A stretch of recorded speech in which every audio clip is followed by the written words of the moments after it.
Sewing kit essentials. What do you need in your sewing kit? The first essential item is you're going to want 2 separate pairs of scissors. The pair on the top is a pair of dressmaking shears, only to be used for fabric. The pair on the bottom is a pair of red-handled multi-purpose scissors, only to be used for cutting paper, plastic, or anything that is not fabric. Never use your fabric scissors for things that are not made of fabric. You don't want things like adhesive or glue or anything gross getting on your fabric, so definitely have 2 different pairs of scissors. The next essential is a straight edge and a ruler. So this is an aluminum ruler that's marked on one side and it's blank on the other. I very much prefer to have a 24-inch long ruler or straight edge.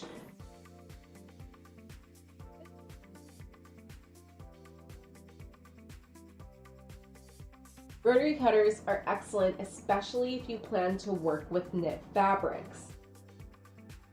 I have a large rotary cutter for cutting long straight pieces and a much smaller diameter rotary cutter for cutting into very small, detailed, or curvy items. The smaller one I actually like to use the most because it'll cut into very small items and small pieces of knit fabric with great accuracy. Be sure that you get the cutting mat with both. You'll want to use a clear plastic container to hold all of your sewing tools. A clear container allows you to see exactly what you have and where it is, eliminating the need to search for missing items, and it also makes it easier to see unusually small items that may be in your sewing kit.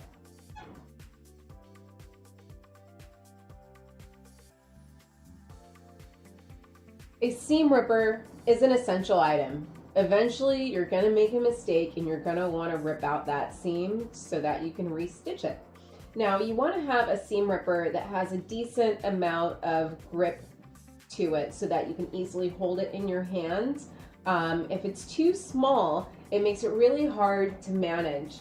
So you want to get something that fits well in the palm of your hand so that you can use your seam ripper efficiently. I have 2 different colors of chalk marker.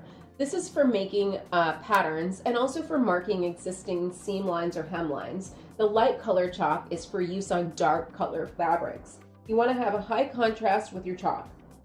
I also have a darker color chalk, in this case pink or blue, and that I'll use to work with light color fabrics so that I can see where I've made my chalk marks.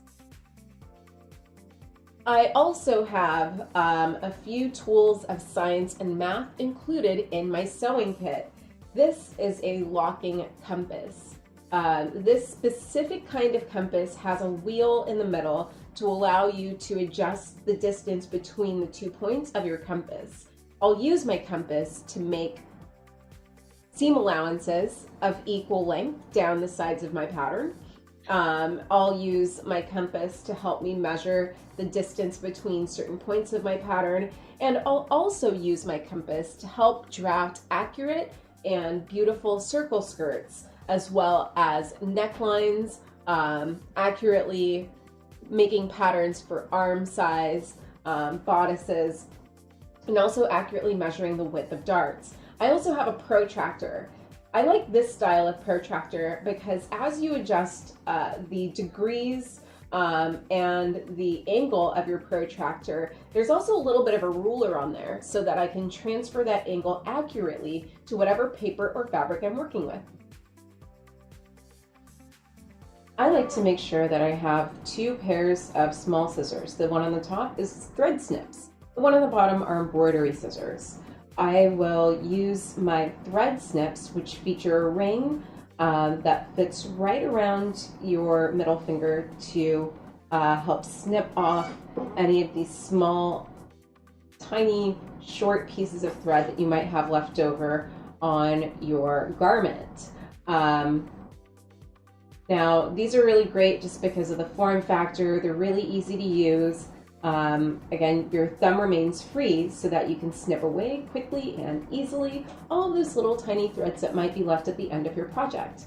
I also like having, in addition to my thread snippers, small pair of embroidery scissors. These are good for cutting into a seam allowance to help curve things curve better. It fits between your thumb and your middle finger, so it's easy to cut away small seam allowances where you need to. And most importantly, use the ones that work with you best. Having both is excellent, but having one of the two is great to have in your sewing kit.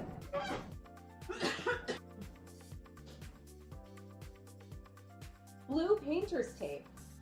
That's another item that I keep in my sewing kit. I'll use my blue painter's tape to mark and make notes on cut out fabric pattern pieces that I'm working with.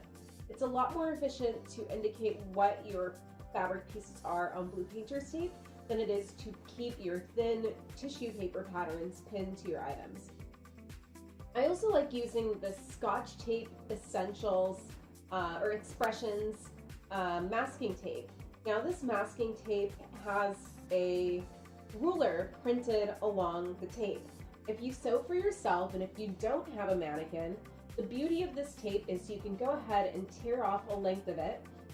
And for example, I'm going to measure my wrist. You can rip that off, and then what you can do is just stick it onto your wrist, for example, to get an accurate measurement of the circumference of my wrist. Again, if you sew for yourself, this is a wonderful thing to have in your sewing kit. You're able to take accurate measurements on your own without assistance when you use this marked masking tape. It's Scotch Tape Expressions. So here I'll go ahead and mark on the masking tape where I'm going to start and end my measurement. Once I'm done marking, we'll go ahead and peel off the masking tape from my wrist, and since I've put a mark at the 9.5-inch mark as well as at, I believe that is the 4-inch mark, I can see that the circumference of I guess the middle of my forearm at that area is roughly 5 inches. You can do this for your waistline, you can do it for your hip measurement, anywhere where you need to measure accurately what a measurement is on yourself or other people. This masking tape is brilliant for that. If you intend to make your own patterns and you have a mannequin, having drafting tape is absolutely essential. In my sewing kit, I actually have 4 different colors of drafting tape. Generally, you want to have at least 2 contrasting colors of drafting tape.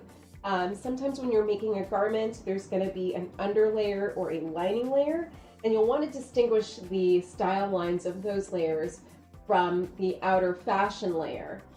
So instead of having to tape everything up and then remove it and then tape again, you can go ahead and use your drafting tape in contrasting colors to mark those differences when you're making your patterns.